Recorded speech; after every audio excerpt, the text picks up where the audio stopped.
Hello everyone, Lore Master of Sotek here, and it's time for a classic, something that we do for every one of these major patches, which includes new landmark buildings, because I love new landmark buildings. They often add little ways to have additional little story notes, which is always fun, and they give you new things to strive for in your campaigns.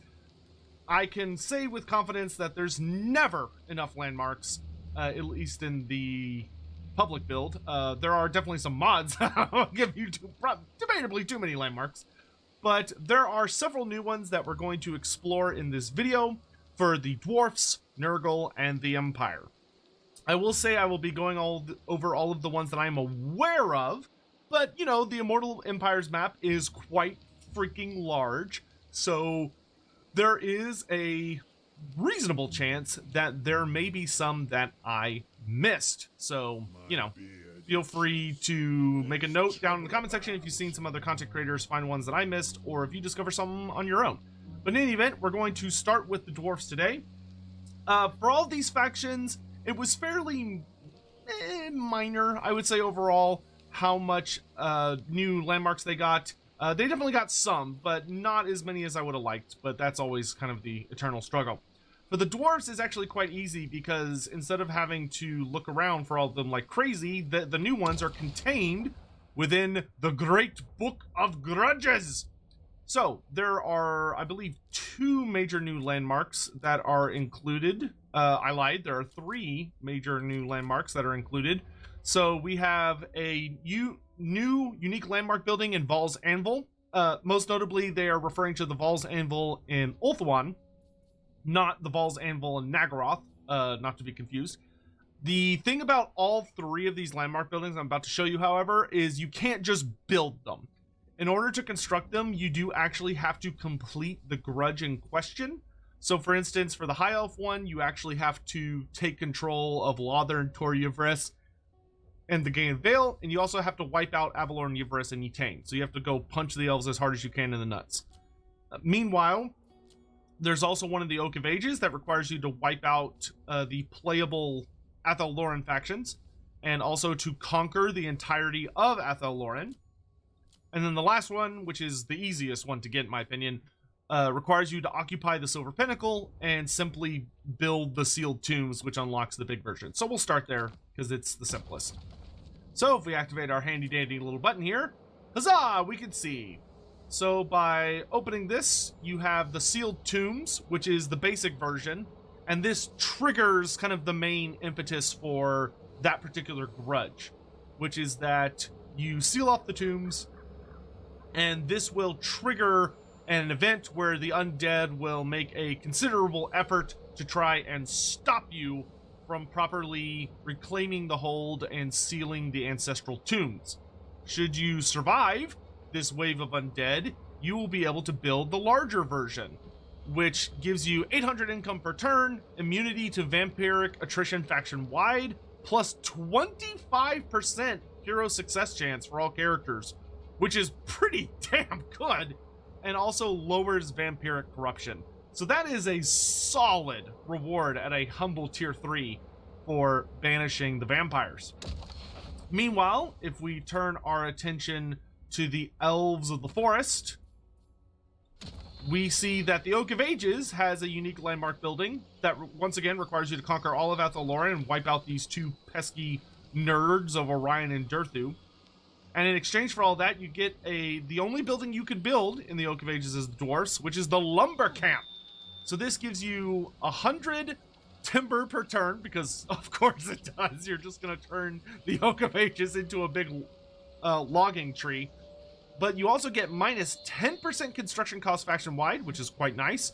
Minus 15% upkeep for all Quarrelers, Rangers, Bolters, and Grudge Throwers. And plus 3 base damage for all Quarrelers and Rangers. So pretty solid, pretty excellent actually for a tier 1 building.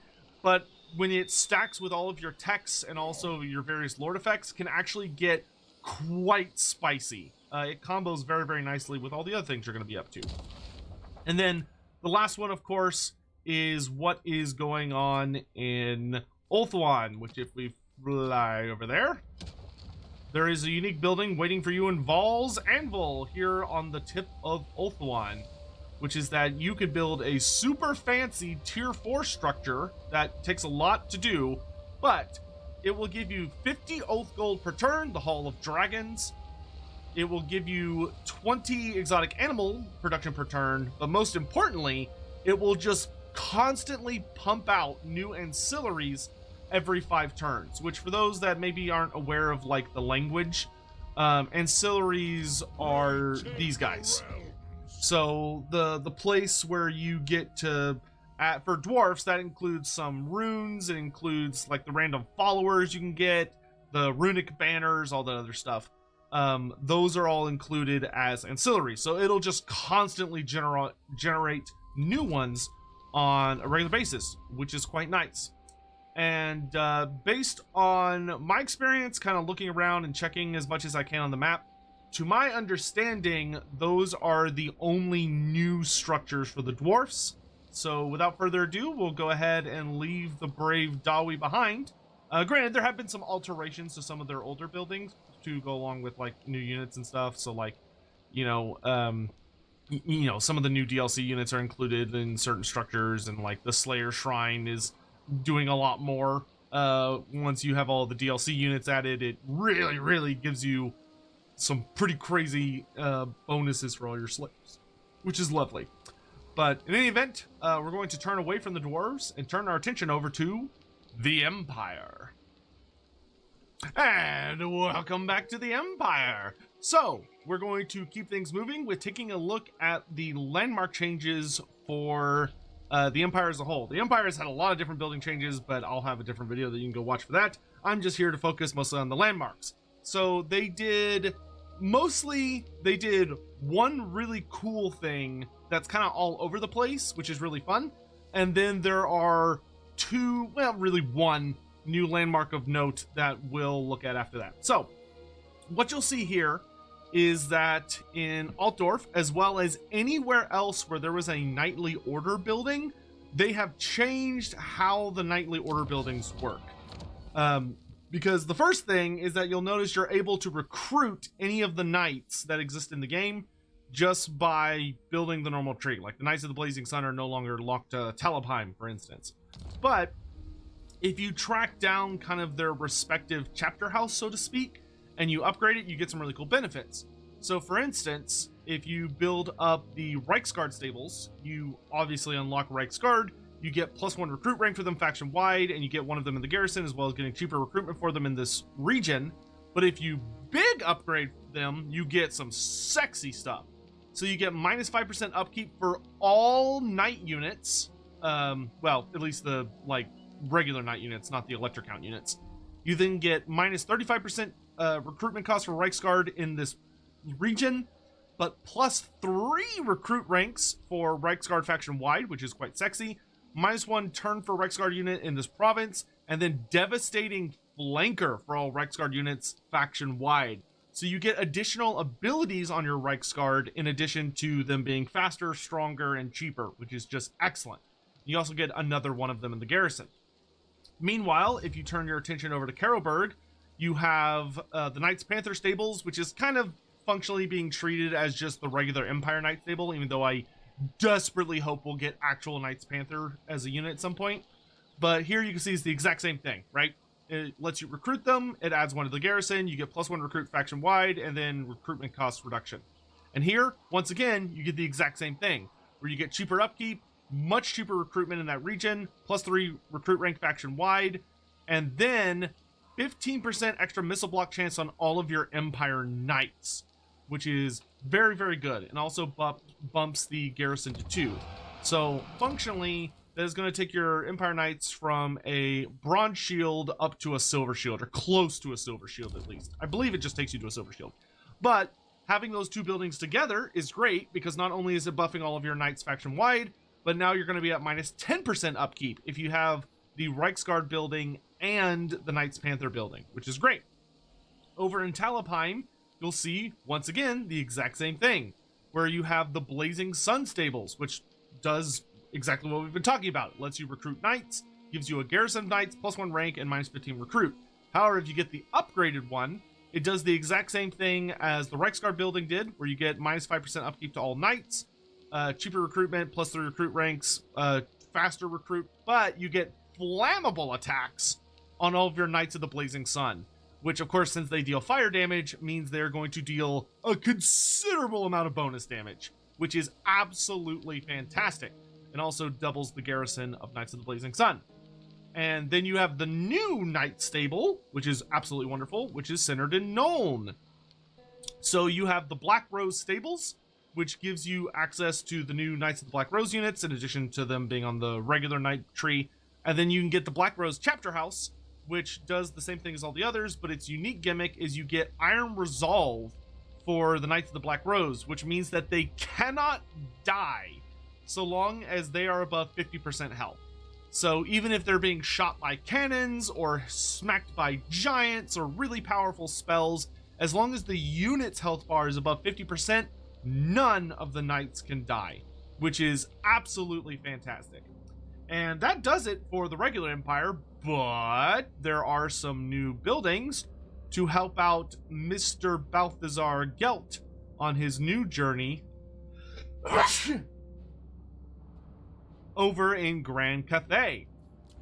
So, we see here that at the Temple of the Elemental Winds, which is intended to be the first settlement that you claim with Balthazar Gelt, you have the really important new building, which is the Temple of Elemental Winds. This building is so strong if you can get your hands on it, which is that it gives all of your battle wizards the Mastery of the Elemental Winds tribute, which makes it where for every single wizard you have in the same army, they increase one another's power, essentially, making it where any spells they cast are going to be more effective, deal more damage, all that other stuff, which is just awesome. There's also another building, which you can actually see if you go watch. I did like a little video for Balthazar Gelt, so I would recommend go watching that one. There's a building that's exclusive to Balthazar Gelt in the Temple of the Elemental Winds, which is the Cathayan Embassy, which is a tier 1, tier 2 structure that at tier 1, it gives him growth bonuses, plus diplomacy with Grand Cathay factions, and also allows him to recruit swordsmen and pistoliers. And then it has a tier 2 version, which just increases the growth in the diplomacy, but also allows you to still recruit those units, which is really, really nice. So you're able to kind of go in and build the embassy, and then the Temple of the Elemental Winds, and then you can either build the timber building or a garrison or whatever else you want to use to supplement that. So that is, to my knowledge, the end of the Empire new landmark buildings. So let's turn our attention to Nurgle. Alrighty, and welcome to the final aspect of the landmarks portion of this video, where we will be taking a look at what is new for Grandfather Nurgle. So there are two main new Nurgle landmarks, both of which are pretty nice, though they are quite far apart, to say the least. So we actually have to turn our attention to the distant north, where there is someone foul and new running around. But near him, we have the Gallows Tree, which has a brand new landmark building just for Nurgle, which you can see here. The Gallows Tree.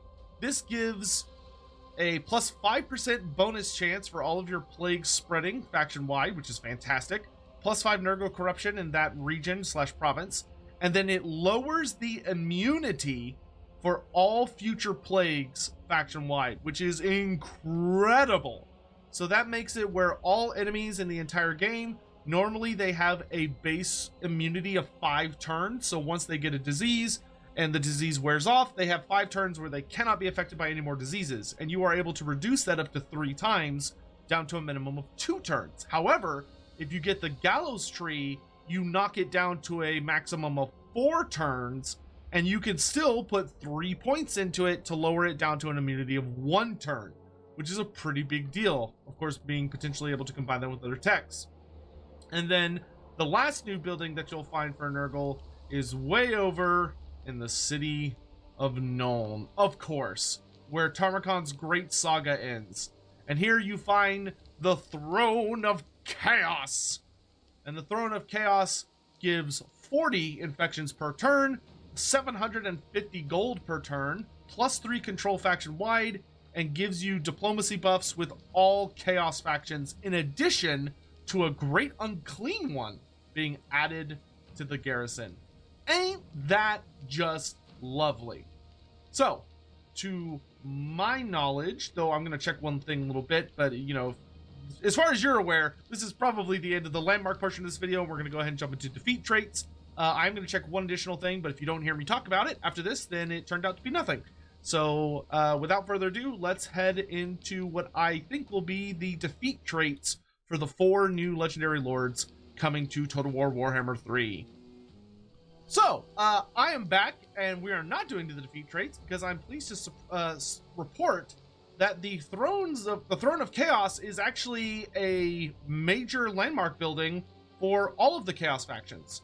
So here you see that with Khorne, obviously we don't get the infections aspect of it, but we still get the 750 income, plus 3 control faction wide, plus 15 diplomacy with all Chaos factions, and we get a Minotaurs of Khorne garrison.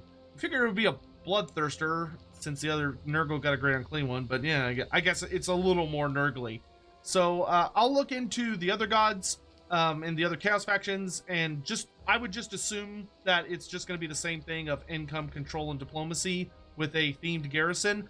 I'm only going to extend the landmark portion of this video if it ends up being something like particularly crazy, like it adds a unique resource or something. So stay tuned and we'll see what we find. All right, welcome back. And now we can finish up with the traits. So I'll just kind of hop around each. I basically made some campaigns with the lords that were the closest and went and bonked the new characters on the head to see what goodies we get out of them. So starting with, what do you get for defeating Elspeth von Draken of Nuln? I committed some horrible war crimes in Civil War by going after her with Karl Franz, but, you know, it gets the job done.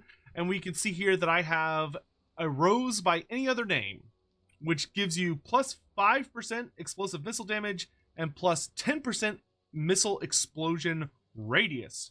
So if you are someone that very much likes war machines or some other kind of arms that causes explosive damage, then going after Elspeth can be pretty significant. That 10% explosion radius is not to be sneezed at. Bigger booms is always a plus. But speaking of lords that buff war machines, here we see another new trait that is going to make artillery folks very happy, which is the Slayer Engineer trait, which, as you can see, by crushing Malachi Mackeson and helping him accomplish his goal of being a Slayer, fulfilling the Slayer Oath, you will get plus 3 recruitment ranks for artillery units and plus 10% missile strength to all units in your army. Definitely one of those traits that, I mean, it's, you know, it's pretty much good on anybody, except maybe Khorne. I suppose Scarbrand would find this borderline useless, but for pretty much everyone else, the 10% missile strength is nice to have, worst case scenario, but the artillery units getting plus 3 recruit ranks, that is definitely very specialized. It's solid, it's a decent enough trait, but it's certainly something that's not as helpful for some of his close opponents like good old Throg, but for the Skaven, be quite useful, I would think. So definitely has its place, just depends on what kind of campaign you're running. From there, let's go see what else Chaos might have to offer. Up in the Chaos Waste, I decided to do the logical thing of showing that Archaon is, of course, the Ever-Chosen, and is going to beat down anyone threatening his title. So I went after good old Tarmakhan and got Tarmarkant. So with Tarmarkant, this, honestly, may be one of the best traits in the entire game. It's good on literally anyone and has a just obscene amount of use. It's not flashy, but it's just incredibly powerful, as you can see here, with plus 3 capacity for all heroes. That is insanely good. It really doesn't matter what faction you're playing, that's an awesome trait to get. Obviously, it's going to be better for some than others. Those factions that have a cap on how many heroes they can have, or have to jump through particular hoops to get additional heroes, will really, really love this. And of course, you get the plus 1 global recruitment capacity as well, which kind of But that plus 3 capacity, that is amazing, especially early game when you're really trying to build up your forces, or if you're someone like me that tends to like to have agent heroes running around performing lots of actions. This can be a godsend. So excellent, excellent trait from defeating Tarmakon the Maggot Lord. And then last, but certainly not least, is the Immortal Empire's exclusive trait, because Epidemius does not exist in Realms of Chaos, he only exists in Immortal Empires. But from him, you can get Enumerator's End, which has a goofy counting joke, but is pretty solid. Gives you 10% research rate, which is always quite welcome, and immune to contact effects, which is excellent. That is good on literally any character in the game. And research rate is awesome for anybody except for Daniel, because demons still don't have a tech tree, because demons are terrible, in my opinion. But I think those traits are overall pretty solid. Some are definitely more specialized than others. Epidemius and Tarmakon's traits, I think, are good no matter what campaign you're playing. Whereas Malachi and Elspeth von Drecken, you definitely want to be leaning into a specific form of, shall we say, what kind of armies you're building to really make use of those traits. But that's fine. I mean, compared to a lot of other characters in the game, like Manfred von Karstein's trait, all of these are excellent when compared against Moonslaker. But that will do it for this video. Hopefully you found this information useful. For those that are curious, I did go triple check the Throne of Chaos and found that it is available to all of the Monogod factions, the Demons of Chaos, so Daniel, and the Warriors of Chaos. However, if you are playing Nurgle, it is the best form because you get the infections per turn, and you also get the Great Unclean One garrison. All of the Monogod demons get just the basic income diplomacy bonus with other Chaos factions, and they also get some they get a garrison, but their garrisons are notably worse. Like Khorne gets the Minotaurs, Tzeentch gets an Exalted Flamer, so they're kind of eh. And then the Warriors of Chaos, regardless of which Warrior Chaos player character you're playing as, you get a unit of Aspiring Champions, but otherwise it's the exact same basic rewards. And then I did double check, but there's nothing there for Norska, Chaos Dwarfs, Skaven, or Beastmen. So take that as you will. It's a fun little, just bonus thing to be found within the city of Nuln. But that will conclude this video, so please let me know what y'all think of all the new landmarks and everything down below. I know that I am going to be trying to petition Creative Assembly to toss in a couple that I think would really be worth adding, and hopefully maybe 5.1. Like, I know I personally would really love to see Badak Var get the upgrade that we have for, like, Marienburg and a bunch of the other, like, notable naval ports, where the port building becomes, like, a special version that gives you a bunch of additional buffs. I think Badak Var should have that because it's a major city that has a port, and it's the only dwarf port in the entire game. So I think, and plus, there are no other ports near it that have that effect. I think the nearest city that has a super port is, ooh, gosh, from that point, that's a major city, I should say, is probably Marienburg, to be honest, because there's the one down in the Southlands, but that's only a tier, Dawn's Harbor, or whatever, or not Dawn's Harbor, it's a different one. The one that Rapant starts with, but that one only goes up to tier 3. So getting Barak Var's port upgraded, I think, would be really nice. And then I also know I'm going to try and push to see if maybe I can get a little landmark building tossed into Karak Doom, because of, it's Malachi Mackison, and he helped save some of the few dwarf survivors from Karak Doom with Gotrek and Felix, if I remember the story correctly, which I'm pretty sure I do. So, getting that in there I think would be really nice. And then also going to try and see if I can get Epidemius unique building in the Nurgle-themed province here, between the Forest of Decay, the Tower of Flies, and the Bilious Cliffs. Maybe in the Tower of Flies, we can get something that buffs the Plague Drone Riders, the Plague Drones, because there's a building that I think buffs Rot Flies and Plague Toads, but there's nothing that buffs the actual cavalry characters. So maybe we can do something with this here. But anywho, I hope you all enjoyed the video. Please let me know what you think down below, and I will be seeing you around for lots more goodies. So till then, please take care, and have a lovely weekend. Thank you for watching.